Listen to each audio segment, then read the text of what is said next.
Assalomu alaykum. Assalomu alaykum. Bu hayotga tayyormisiz? Albatta. Qayerdan bo'lasiz? Toshkent viloyati Piskent tumanidan. Joningiz sog' bo'lsin. Ayol kishining qaysi xislatlari hozir kamayib ketyapti? Nima deb o'ylaysiz? Menimcha ayol kishilarda, o'zi umuman qizlarda, ayollarda sabr degan narsa. Sabr juda kamayib ketyapti. Mana ajrimlar soni juda ko'p hozir. Hammasini borib yo'qchilikka, oxirgi to'xtaydigan nuqtasi yo'qchilikka, sabrsizlik. To'xtaydigan nuqtasi shu.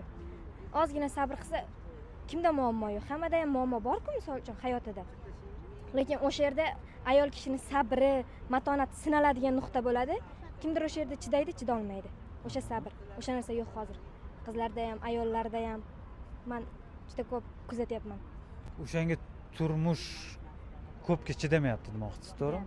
Ajrimlar soni shu sababdan anaqa ko'payib ketyapti hozir.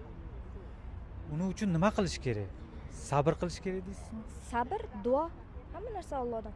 Sabr qilish kerak. Sinov dunyo deb qo'yibdi bu dunyoni. Sabr qilish kerak.